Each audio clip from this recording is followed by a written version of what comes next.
So this last year, our organization committed to a new area of focus, protecting the environment. And as a district, we will highlight this new area of focus this upcoming Rotary year. One of the key contributors and supporters of this edition for our organization is our keynote speaker today. Ian Risling was born in a suburb of Melbourne, and he is a chartered accountant and principal of Ian Risling and Company, a firm he established in 1976. He's been a Rotarian since 1978 and has served as Rotary International President, Treasurer, Director, Foundation Trustee, and member and chair of numerous Rotary International and Foundation committees. As the Rotary International President in 2017 and 18, he had the theme of Rotary making a difference. And while president, he did authorize 6 presidential conferences with an emphasis on peace, which is an important issue for Ian and his wife, Juliet. He's proud of his encouragement of Rotary's work on protecting the environment and also of his promotion of women for participation and leadership roles within Rotary.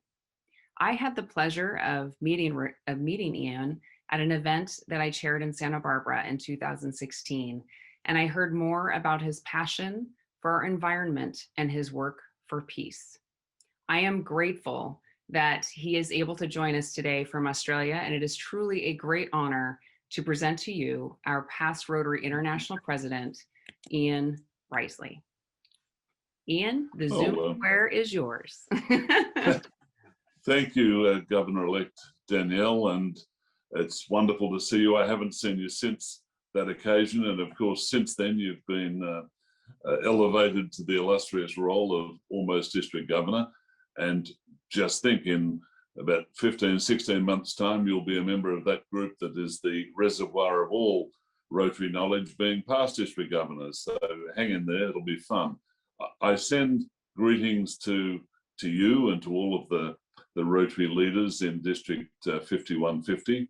I say g'day from the outskirts of Melbourne, Australia, a site of the 2023 Rotary International Convention. I expect to see all of you there. When the president's names came across, I took down notes, and I will ensure that all of you will be followed up to make sure you're here in 2023. It'll be fun. Now, it's a pleasure for me to be with you all, virtually, of course. And if, hang on, who was it? Mike Wong, who said he was tired of Zoom meetings. Mike, trust me, you're not alone. Zoom meetings are fabulous, but they do become quite a strain if you're not careful, but there you go. I do congratulate your district membership on the creative approach that you've taken to create a worthwhile district gathering in these difficult times.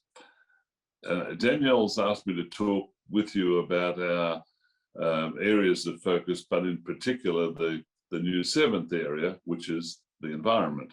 And as a trustee of our Rotary Foundation and a lifelong environmentalist who was, I think it's fair to say, closely involved in this new area coming into being, I'm really happy to do so. And I do thank you for your interest. I note the number of presidents-elect who expressed interest in our new area of focus, and that's really important. So thank you for that. But before doing so, let me further thank you for your excellent support of our Rotary Foundation over the years. Even last year, in the midst of the COVID pandemic, you did better than most. And districts like yours are what makes our foundation capable of the wonderful work that it does. Now, the areas of focus for Rotary Foundation activity came into being about 8 years ago with the new grant model, which was known as Future Vision. It's no longer called Future Vision because it's here, but that was how we got to where we are. And this was a significant change to how the Rotary Foundation operated and was motivated by a really large increase in foundation grant activity. Some grants were quite small, and with our need for effective stewardship and careful administration. Frankly, it made no sense to spend almost as much effort and cost administering a grant as the grant itself was worth. And in simple terms, the Rotary Foundation was a victim of its own success. Now, Future Vision moved responsibility for smaller grants down to the districts, along with a share of the funds in what became district grants. These still have to adhere to the basic requirements of the Rotary Foundation, but they're under the control of the districts. And that leaves the major project activity, the global grants. And it was considered by the trustees at the time that Rotary needed to concentrate our significant activity into areas of focus. And they decided on 6, and you're aware that they are disease prevention and treatment, and I keep on forgetting one, so forgive me, maternal and child health, water, sanitation and hygiene, peace building and conflict prevention, community economic development, and basic education and literacy. So apart from a couple of modest changes relatively recently in the name of these areas of focus, they've remained unchanged since Future Vision came into being. So what activities are covered in these areas of focus? For example, what does basic education and literacy actually mean? Well, each area of focus has an area of focus statement approved by the trustees, and this statement outlines and controls the things that projects under that area can cover. Each area has a manager and staff who are very experienced in project development in that activity. Regarding the environment, there have been a number of projects undertaken under the initial 6 areas of focus. And one figure I saw suggested that global grants valued at, I think it was about 18 million US dollars, have been completed in the last 5 years, mostly in the water, sanitation and hygiene and community economic development areas. So how do we come to have the environment as the new 7th area of focus? I think it's fair to say that Rotary has not formally paid sufficient attention to this area of project activity over the years. Paulo Costa of Brazil, who is absolutely one of my Rotary heroes, he was a pioneer, yes, a true pioneer, in 1990-91 when, as Rotary International President, he introduced the Preserve Planet Earth program. And those long-standing Rotarians amongst us may recall that. It was a great success, but it was just 1 year. But since then, Rotary leadership at all levels has mostly ignored the environment. An exception is SRAG, the Environmental Sustainability Rotary Action Group, and you should look at their website to find out about the great work that they do. And as a person with a lifelong interest in environmental issues, I was keen to encourage Rotary clubs and districts to do something to support the environment when I was Rotary International President in the great year of 2017-18. And my simple challenge to Rotarians to plant 1 tree per Rotarian was very well embraced. And I was delighted with the support it received from right around the Rotary world. I wasn't surprised because, after all, who doesn't like trees? Now, my successor as president, Barry Rassin, also encouraged environmental programs, so we established some real momentum. And in October 2019, the then chair-elect of the Rotary Foundation trustees, Ravi Ravindran, proposed to the trustees that we include the environment in our area of focus activity. And let me make the point that Ravi's leadership in this matter was absolutely critical to making it happen. And now the trustees unanimously agreed to the concept, but the question remained, how should we introduce environmental projects into our system? It's a fair question. So in Rotary, when in doubt, you form a committee or a task force in this case, which is a committee by another name. So the trustees formed a task force and asked it to consider the options and make recommendations. Our task force included 3 trustees, 1 Rotary International Director, 1 Rotaractor, and I had the privilege of being the chair. We had meetings in person and virtually, and we considered 3 options. The first was to incorporate the environment into the existing areas of focus.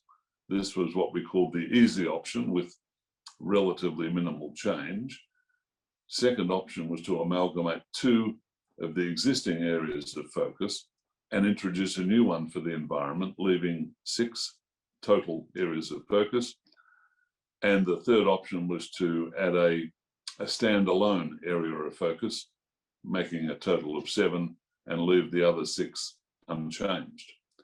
Now, we took advice, submissions from university experts and interested Rotarians, including SRAG.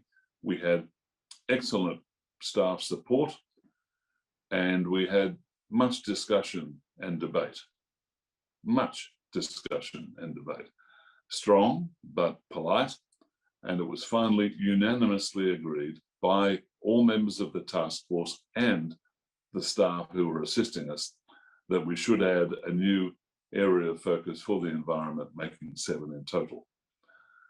So we put this to the trustees and then the board, and they unanimously, and again, it's important we emphasize the fact that the decisions at all bodies were unanimous, so they accepted this recommendation. So from the 1st of July next, the Rotary Foundation will accept projects in this area for global grants. Ladies and gentlemen, let me make the point that this is a historic decision for Rotary. Now, I mentioned that each area of focus has a statement of explanation, which outlines those activities that will be accepted in grants, and just as importantly, those that will not. And this is a very important document, providing guidance to Rotarians on ways to protect, preserve, and conserve the environment. And after much further debate, this fine 3-page document that you see right there was released last January. It's available on the RI website. I encourage interested Rotarians to obtain a copy of the statement and carefully review it, as it can be a useful guide to our project activity. So clearly, projects in support of the environment cover much, much more than just trees. And here in Australia, we've experienced just about every environmental problem in recent times, as has happened elsewhere, including in your part of the USA. This is the most significant change to the project activity in our Rotary Foundation in a very long time. The groundswell of interest, even before the announcement of the trustee and board decision, was substantial, and the passion of Rotarians was clear. Naturally, this innovation will increase the profile and public recognition of projects done in the name of Rotary, and that surely has to be a good thing. Now, there's a belief, which I share, that having the capacity to undertake projects in support of the environment, and which will enhance the environment, will make Rotary more relevant and more attractive to younger Rotarians and Rotaractors, thus improving member satisfaction and retention. But in addition, it might encourage non-Rotarians to consider joining us, so it could be a good membership development tool. However, it's important that we must remember that there are many people who are not so young, dare I say it like me, who believe that Rotary's work supporting environmental projects will be very worthwhile service. It's not just younger people who care for our planet, but it's future generations who will inherit the world that we leave them, who really care. Someone asked me recently what projects I'd like to see to come out of this new area of focus. Well, the simple answer is whatever Rotarians are inspired to do.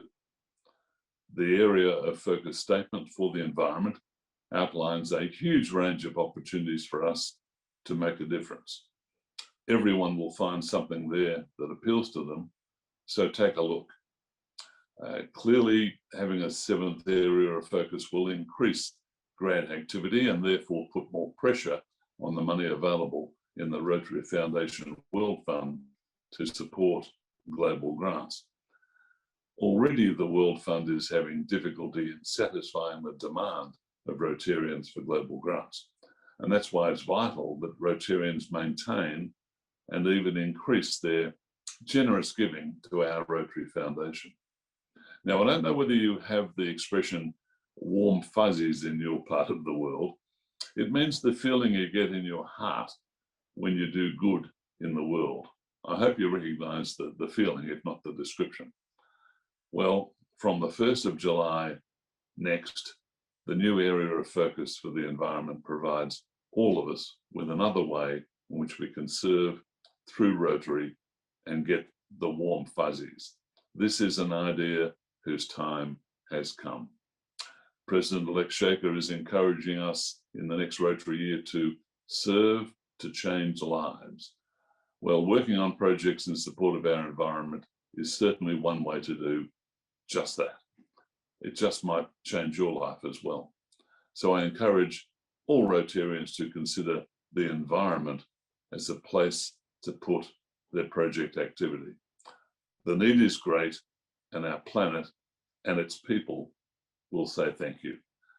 And again, let me make the comment in closing that this is a concept whose time has come. Thank you. Thank you so much, Ian. Absolutely. And, you know, it's interesting when you were talking about warm fuzzies. Yes, we do call them warm fuzzies, actually. But it is something from when you give from the heart. And as you mentioned, the world it's important to all of us, and supporting our planet is important to all of us. So we had a few questions. First, before I get into some of the questions, how is your wonderful wife, Juliet, doing? She is out in the garden, which is just there, doing a bit of autumn pruning. She's just fine, thanks, Danielle. That's good. It's Well, a perfect day here, I have to say. I noticed you used "Here Comes the Sun" as the back for the introduction of the presidents. I didn't think in California you had a long, cold, lonely winter. I thought that everything was balmy over there. It is actually quite lovely. It's very sunny. But yes, you'll notice a thread in all of our songs have something to do with the sun. So one of the questions actually that came forward is, during your year that you engaged all of us to plant a tree, as every Rotarian in Rotary, did you mention how many trees that were planted during that time as president? No, Daniela, I consciously didn't, because I didn't want it to be a competition. I wanted people to embrace the concept. However, we do know from feedback that it was at least 3.5 million, and probably a lot more than that. And there are times I'm still getting the dirt out from under my fingernails. There are times when I felt like I planted most of them myself, but I was really, frankly, thrilled, Danielle, at the response from the Rotary world. It was a simple thing to do, and some people said, "Why stop at just one tree? Why not go for something more ambitious?" Well, the answer to that is that I was frankly concerned that it wouldn't have a huge adoption if I made it too hard. And this was basically simple, and it followed the tradition, which I didn't realize at the time, but now do, that certainly Paul Harris planted trees everywhere he went. We have one here in Melbourne that was planted by Paul and is still going well. And also Paulo Costa, as part of Preserve Planet Earth, he also encouraged trees to be planted. So I think it's a good place to start. Absolutely. So what on the focus on the environment, it's very broad. And in light of your past focus on trees, is your hope that will continue on, or is there another area that you hope Rotary will focus heavily on? I'm really keen, Danielle, for the Rotarians of the world to do whatever's important to them. The advantage of the tree planting was that almost everywhere can do with more trees. I could tell you a story about, and I know we don't have a lot of time, but I was in Switzerland and visiting a club on the way past, and they said, "We're in Switzerland, we don't need more trees." And I thought, I glanced out the window and there was a mountain with a huge swathe of nothing right across it where they'd pull down trees. And I thought, well, maybe you do. But notwithstanding, they were kind enough to at least provide funding for a Rotary district in Central America to plant as many trees as they wanted. So no, I'm not trying to stick to trees. There's a lot, and as I said in this environment area of focus statement, there's a lot of activity that can take place.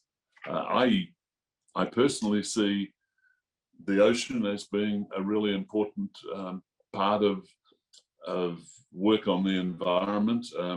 There's several people I know well, including Ludwig Grosjean, who's from Australia, who fear what's happening with the plastics in the ocean, but just all sorts of things in the ocean. I'd be surprised if there weren't some good projects in that, but it's a huge area. One of them could easily be education, because what we need are advocates for the environment. It's one thing for us to say the environment's important. I would note that just yesterday, in a country just north of you, the members of a major political party voted to say that climate change was not real. And I found that surprising in an enlightened country like Canada, but let's put that to one side. There are a lot of project activity that's available to us. Mm-hmm. Mm-hmm. And as part of, beyond when you were talking about the oceans specifically, what do you think from your perspective is the largest threat as far as not just to the environment, but to the Great Barrier Reef? What are we doing for that area as well? One of the problems we have is that within our federal government, there's a number of people who also don't believe that it's real. Whereas the Great Barrier Reef, the one natural thing that you can see from space, is under pressure. It's regularly dying and recovering, but it's under pressure, and it's as a result of changes mostly as a result of changes in the temperature of the ocean. And it's interesting. My favorite book, Danielle, and most of us have favorite books. My favorite book at the moment is by a fellow called Bill Bryson. It's a short history of nearly everything. It's a fabulous book, very informative. And in it, he has experts talking about the interrelationship between one aspect of our environment and the other. And I think that we have to recognize that that's the case. And so there's species degradation. There's the number of sharks that are slaughtered for the fin. And then the body of the shark is tossed back overboard. I mean, it's just horrifying stuff. The number of species of sea creature that are becoming extinct because of the intervention of man. Horrible stuff. Well, and as you mentioned, so reducing our carbon footprint could be a way that we help the environment. So what would you recommend of how people could do that? there's a superabundance of ways they can do it. And I'm not an expert, Danielle, so I defer to people who know more than me. There's an old saying about you follow the science, and I do. But we have solar hot water, and we have solar generators on the roof, and there's a lot of things that individuals can do, but it's all part of a system. So we have to make sure that the system works. And as I said, there's a lot of things you can do about carbon footprints. And I spoke recently with a group and was delighted in the US, and was delighted that their thank you was carbon credits for the a carbon offset for my next trip to Evanston, which was really nice, because there are some things you just have to travel for, and we have to understand that. It's all a balance, and we just need to get the balance back into balance, which at the moment I don't think it is.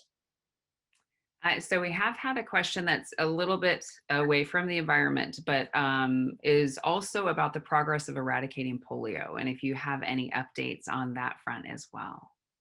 Well, the latest I saw was this week, and we're still on 2 cases for the whole year, which is fabulous stuff. I mean, it's really last year was a difficult year for all of us in all sorts of ways. And the fact that the number of cases of polio didn't have a massive outbreak was, I won't say it was good luck, but it was a very fortunate turn of events. I'm reluctant to say the end is nigh, because we've had false dawns before, and the northern hemisphere winter is the time where there's least number of cases and infection and polio. But we really couldn't do much better than 2 cases in the first 3 months. That's pretty impressive. There's also the need to make sure, because Rotary does a lot of work in advocacy, and that's really important, because the world has to know, and heads of government don't automatically support something. They react to people telling them they should support something. So I'm conscious of Rotary's involvement there, but we've got lots of people right around the world who are doing a fabulous job with polio eradication. And the US's favorite son, Michael Mcgovern from Cape Elizabeth in the great state of Maine. He's doing a fantastic job as leader of our polio eradication effort. And there are people like Tunji Funsho in Nigeria, who was one of the 100 Time Magazine People of the Year. I mean, he's an absolute hero. And there's lots of Rotarians doing good stuff right around the world for polio. Absolutely. Something that you brought forward when you were mentioning how the environment may be an attractive area for new people coming into the organization. And also because of that, because it's so popular and everyone really is interested in this, I'm curious your thoughts on how many global grant requests focus on the environment do you think will be coming? And also, do you think it's going to be a challenge, as you had mentioned, having too much demand and not enough supply? Yeah, it's already a challenge. You would be aware, Danielle, that we ran out of World Fund money to support global grants towards the end of May last year. We would have run out earlier in this calendar year, but the trustees and the directors of Rotary International made some pretty tough decisions, and also put some money in from reserves to see that we can run up to the end of this Rotary year. Certainly, having another area of focus will provide more pressure and more of a challenge for the World Fund, no doubt about that. That's why it's really important that we have support that goes on, and your district is a great supporter of our Rotary Foundation.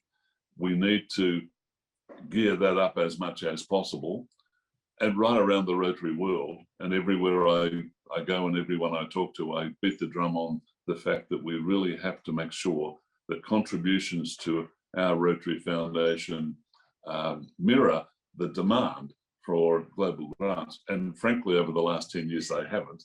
I've seen figures that show that I think we've had a 6% increase in annual giving over the last 10 years.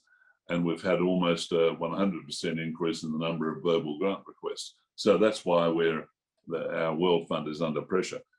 But again, let me emphasize, Danielle, that having a seventh area of focus in an area which will appeal to lots of people, I hope it motivates folks to say, yes, the Rotary Foundation absolutely, excuse me, absolutely deserves my support and my contributions, and we have an endowment fund just for the environment, the seventh area of focus. So I'm optimistic that it will encourage greater contributions. And do you think, as far as the contributions and the global grants, do you think the funding will be focused mainly on infrastructure, so trees to be planted, et cetera, or will they be available for advanced awareness, so combating misbelief in climate change, et cetera? They'll be available for whatever it is that Rotarians want to do, and everything that fits into this fine document here, the area of focus statement.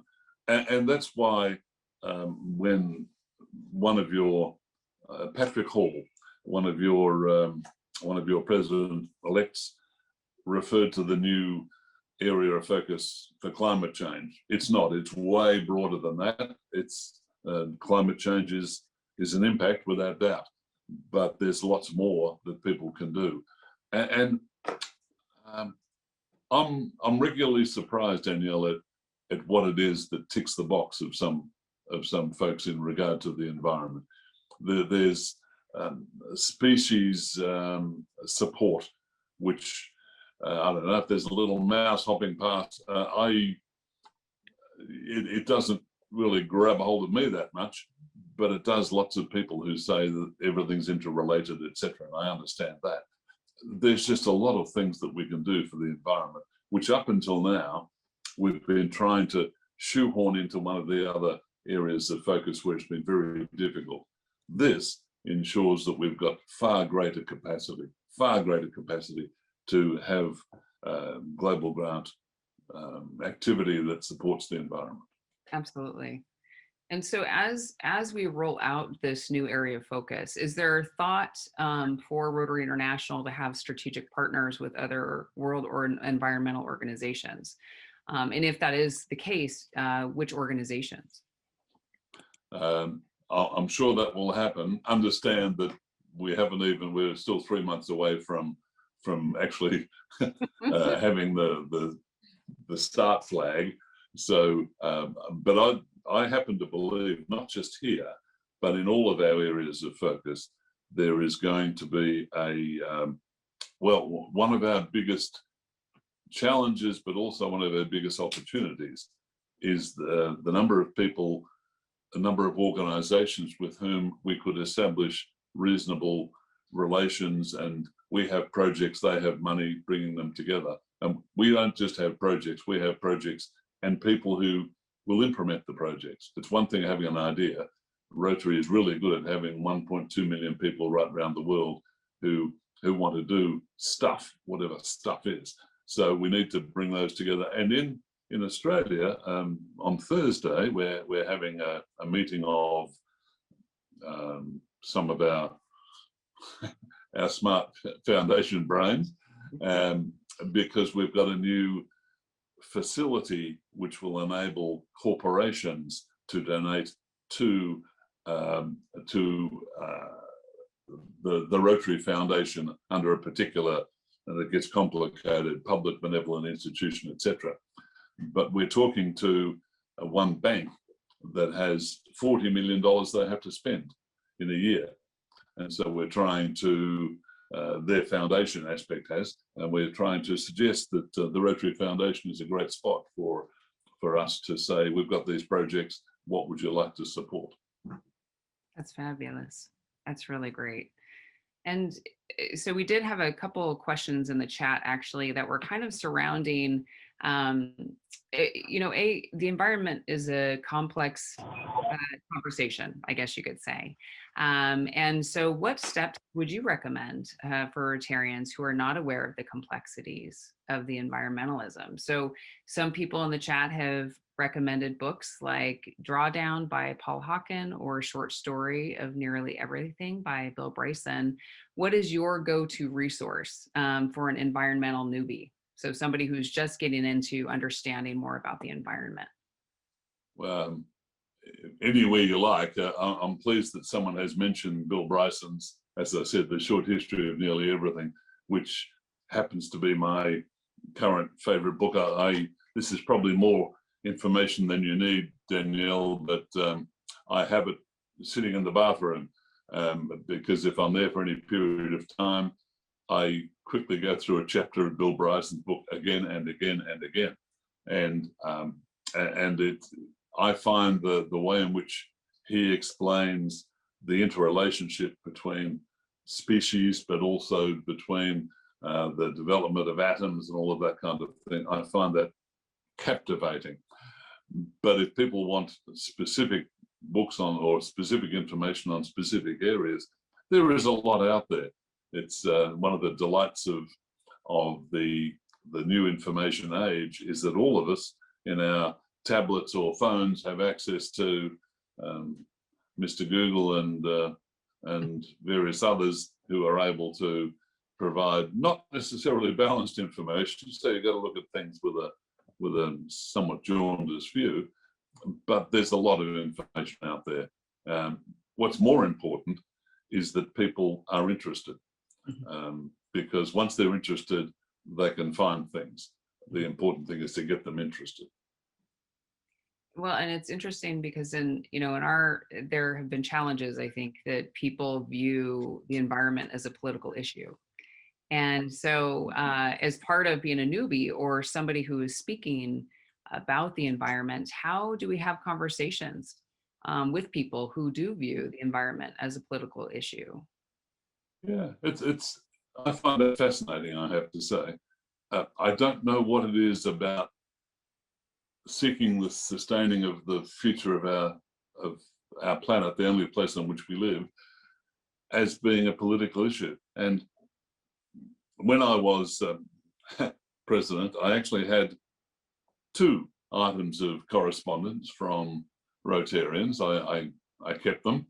I kept a lot of things, and I refer to them from time to time when I'm feeling like I need a bit of enraging. And both of them took me to task for getting Rotary involved in a political issue. And my response was, what is it that makes it a political issue, caring for our world? And the answer can't be because you say it is, because that's just a really good way of stopping all debate, because you say it's political, therefore we can't talk about it. Not surprisingly, neither of them came back to me as a result of that. But we just need to let the world know, and I accept the premise of what you say, Danielle, which is that some people don't believe it, and they're entitled to not believe it, as long as they don't stop us doing something about it if we do believe it, and that's the important issue. There are some people you will never convince, and that's okay. Some people have made a decision, have taken a decision that something is political, therefore it's quick story. Can I tell you a quick story? Of course. Okay, and I'm conscious of time, and I don't want to take more time than you've been kind enough to give me. When I made my theme speech in San Diego to the governors-elect, afterwards I was outside, and one of my governors-elect came up and said, "Tell me, is this thing with trees, is it mandatory? And I said, well, you're the incoming governor and I'm not, so it's up to you. But why? Don't you like trees? And he said, it's all a lefty pinko communist conspiracy to bring the economies of the world down and blah blah blah. And so I said, well, it's up to you. If you don't like trees and if you don't like the environment, you do whatever you're going to do, because you are the governor of your district in 1718. If I'd been prepared for that, I might have responded by pointing out some of the problems that occur to all of us when there's an issue with the environment. Things like health issues, things like species deprivation, things like bees not fertilizing, things, all sorts of things we could have gone over, which have an impact on everyone. But I was somewhat gobsmacked, if that's a word that you have over there, about actually receiving that comment. But as I say, there's some people you will just not convince, and that's fine. People have their own opinions and they're entitled to them. Absolutely. Well, as far as Rotary clubs, I think a lot of people want to know how they can help. How can Rotary clubs support, besides planting trees and all of that? But what do you think Rotaries can do to address environmental inequality? Environmental inequality, what do you mean? Well, I think that, if you have, say, for example, in some areas, they aren't able to, maybe they don't have the funding to help support. I mean, they can certainly clean up areas and all of that. Yep. But if you have some areas that do not have the infrastructure, maybe they don't have the political infrastructure to help or the organizational support. So how can clubs in some of those areas, help address environment in a way that they can support without some of those? That's a really good point. And the one area where I think all of us can do something is advocacy. We can all say to assuming we're in a democracy, that we can advocate to our members of parliament or Congress or whatever you want to call them in your part of the world, how important that you believe that issue is to our future. And I think if anyone can do that, and as long as we sincerely believe it's an issue and it's an important problem as individuals, but also as collective Rotary clubs and beyond that as districts, if we believe it's an important issue, we should make sure that the people who make the decisions are aware of the fact that we think it's an important issue. That's a great contribution that people can make. Absolutely. You've got 231 comments in the corner. There's a lot. That I haven't got to. Yeah. There are a lot of comments happening, but that's okay. Everyone loves this, actually loves this theme. So we're very excited about it. One that has come up a couple times actually is the relationship between Rotary International and Bill Gates Foundation and how he has now become very passionate about the environment. Do you think there's any chance of another kind of partnership with the Gates Foundation for this? The Bill and Melinda Gates Foundation are passionate about lots of things. And I happen to, and it's my personal opinion, and I don't care whether people agree or not, I think that foundation is a great humanitarian organization.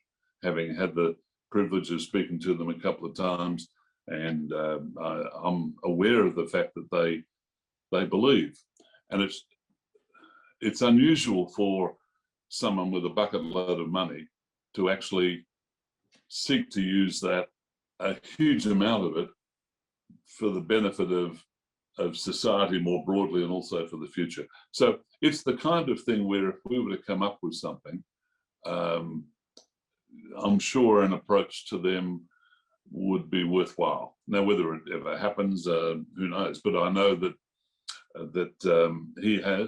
Bill in this case, because Melinda has her own interests as well, but Bill is fairly strong on environmental issues now, and we have the capacity to provide the program, and he has the capacity to fund it. So we just need to come up with something that that ticks the boxes there. And I would have thought that the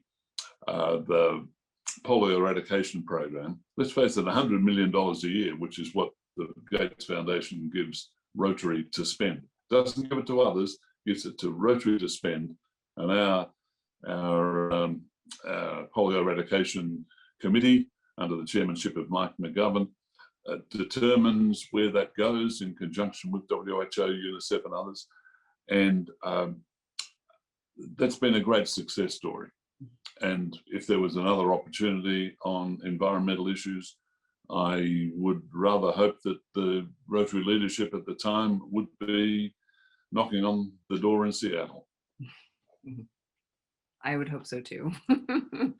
And so actually we're almost out of time, but I do have a question that is non-environment related. We've had a couple people asking about maybe some updates on Rotary International's response to the pandemic and to COVID.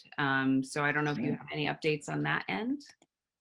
There's the president-elect and president nominee, and the trustee foundation chair-elect, and the person who's likely to follow, which is me, every fortnight get together and talk about how we can make this happen.